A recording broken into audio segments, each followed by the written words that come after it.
Sur la rivière Mackenzie, dans les territoires du Nord-Ouest, la dernière barge fait son chemin vers le Grand Nord avant l'hiver. Elle transporte des véhicules, des matériaux, ainsi qu'un article bien particulier. La première mosquée à franchir le cercle arctique canadien.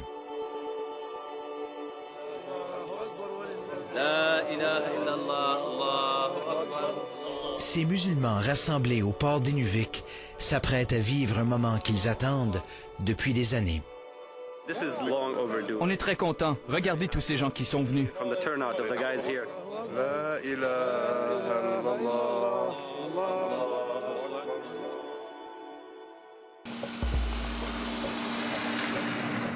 Inuvik, petite ville de 3500 habitants, se trouve à l'extrémité nord-ouest du pays, dans le delta du fleuve Mackenzie. La région était d'abord habitée par les peuples Gwich'in et Inuvialuit. La découverte de gisements de pétrole et de gaz naturel dans la région a mené à une expansion rapide d'Inuvik dans les années 80. Si les rêves de ces industries ne se sont toujours pas réalisés, la ville est devenue un centre administratif important. Il y a une vingtaine d'années, des immigrants, parmi lesquels un bon nombre de musulmans, ont été attirés par les emplois. Et ils ont rapidement réalisé qu'ils avaient une affinité avec les peuples autochtones. En peu de temps, les familles musulmanes deviennent une partie intégrante de la communauté. Mais pratiquer leur foi est un défi. Les prières quotidiennes se font souvent à la maison ou chez des amis. Mais que faire pour la grande prière du vendredi, qui se fait en communauté? Au départ, les musulmans reçoivent l'appui du diocèse catholique. L'Église catholique nous a ouvert ses portes pour prier là-bas le vendredi. Ils étaient très accueillants.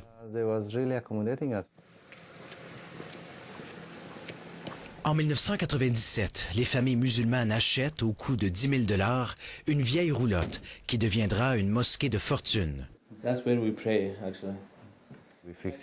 Nous l'avons réparée, c'était notre pied à terre, mais la communauté a grandi. En effet, le nombre de musulmans à Inuvik augmente. En 2009, leur nombre approche la centaine. Lorsque vous priez à la maison, vos enfants sont distraits et ils cherchent leurs jouets, veulent leur mère. Dans la mosquée, ils voient les gens alignés, entendent la lecture du Coran. Ils savent qu'ils appartiennent à un groupe, les musulmans. Il décide avec ses voisins d'explorer les possibilités. Il appelle les ambassades de pays islamiques à Ottawa. Je les ai tous appelés pour leur demander de l'aide. Ça n'a rien donné. Son ami, entre-temps, décide d'appeler un organisme caritatif à Winnipeg, la fondation Zubaydah Talab. L'organisme venait de prélever 300 000 $ pour une nouvelle mosquée à Thompson, au Manitoba. Je ne pensais pas qu'ils nous aideraient, vu le coût énorme du projet. Hussein Gwisti est le cofondateur de la Zubaydah Talab. Lorsque la requête arrive d'Inuvik, il ne connaît même pas la ville. J'ai trouvé Inuvik dans Google et je me suis dit, mon Dieu, c'est si loin vers le nord. Il y a vraiment une ville là-bas? Lorsqu'il constate qu'il s'agirait de la mosquée la plus au nord en Amérique, il est vendu. Je leur ai dit, j'embarque tout de suite, sans poser de questions. Il commence à calculer le coût du projet. Les matériaux et la main-d'œuvre sont très chers dans le Grand Nord. Faire construire une mosquée là-bas dépasserait les demi-millions de dollars. Mais il y a une deuxième option.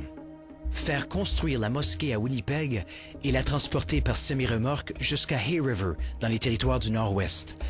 Elle serait ensuite transportée jusqu'à Inuvik sur une barge en suivant le fleuve Mackenzie. Un trajet imposant de 4500 km. C'est presque la même distance qu'entre Montréal et Mexico. On a constaté qu'on allait épargner de cette façon 200 000 $. À Inuvik, entre-temps, Amir Suleiman n'y croit pas, compte tenu de l'ampleur du projet. Still I didn't believe it.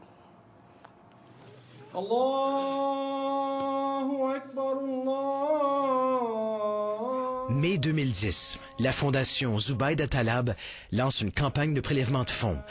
La construction de la mosquée commence, même si la fondation n'a que 25 000 $ en banque. My feeling, it wasn't really 100%. Je n'y croyais pas encore. Je voulais voir l'édifice de mes propres yeux. Thank you, but I want to see it. Les dons entrent au compte-gouttes. Pourtant, il faut prélever 400 000 $. L'épouse de Hussein Gwisti décide alors de faire un don majeur. Elle financera à elle seule la moitié du projet. Pour les musulmans, un don pour une maison de Dieu est l'acte de foi ultime. À la fin août, dans un chantier de construction de Winnipeg, une petite mosquée s'apprête à faire un long voyage.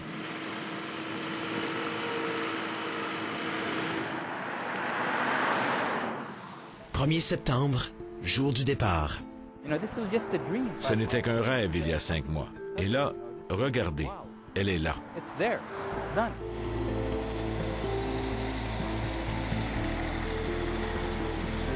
La mosquée prend la route vers le Grand Nord. À travers champs,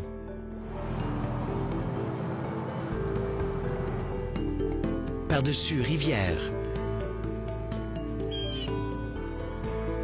le long de routes secondaires, route où une mosquée est certainement étrangère.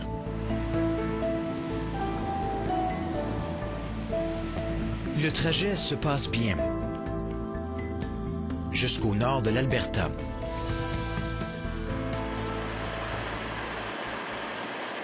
À 100 km à peine de Hay River, elle doit traverser ce pont. À première vue, une tâche impossible. Le chauffeur s'essaye, mais au milieu du pont, la mosquée penche dangereusement d'un côté. Le convoi s'arrête. Les ouvriers déplacent du matériel à l'intérieur de la mosquée et la machinerie lourde vient prêter main forte. Tout ça pour que l'édifice regagne son équilibre. Enfin, le pont est traversé. La catastrophe évitée. Quelques heures plus tard, Hay River. La première étape du trajet est terminée. Mais il reste encore 1700 km à faire sur le fleuve Mackenzie.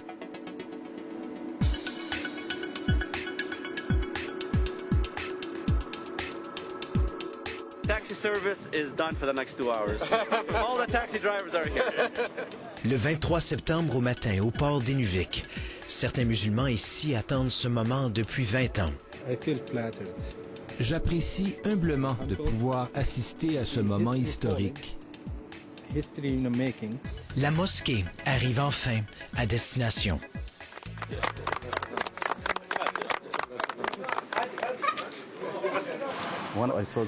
Lorsque j'ai vu la barge arriver, je savais enfin que c'était vrai et que notre mosquée serait belle. Mi-novembre, Hussein Gwisti quitte Winnipeg pour Inuvik. À son arrivée, il est accueilli en grand. Aux abords de la ville, la première mosquée dans le Grand Nord canadien ouvre ses portes. Hussein Gwisti revoit enfin l'édifice qu'il a vu prendre forme à Winnipeg. Musulmans et non-musulmans sont nombreux pour célébrer l'événement. It's not every day you get a chance to make Muslim history, you know, That's Canadian right, history. and that's what you're making right now. This is Canadian history. Always have relation with the community. Tous ces gens à mes côtés, venus célébrer avec moi, ça confirme que je fais réellement partie de cette communauté. That is a confirmation of I'm a family member of this community. Hussein Gwisti est invité à faire le premier appel à la prière. أشهد أن محمد رسول الله.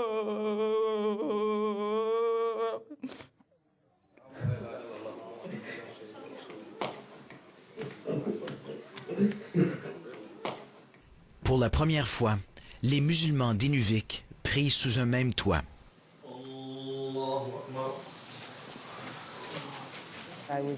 J'étais en paix avec moi-même. C'était vraiment quelque chose d'être rassemblée et de prier avec les autres femmes. like I was praying with my sisters. They have so much gratitude. Ils ont tous tellement de gratitude. Je ne pouvais pas retenir mes larmes. C'était une expérience très spirituelle de ressentir toute cette foi. Feel that faith. Le soir même, les musulmans invitent tous leurs voisins à un souper communautaire.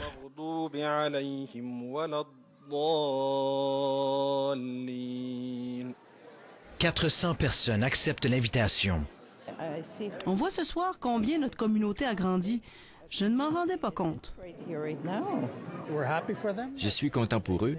Ils attendent depuis longtemps d'avoir leur propre lieu de prière. Inuvik a longtemps été un lieu de métissage des cultures et l'est davantage aujourd'hui.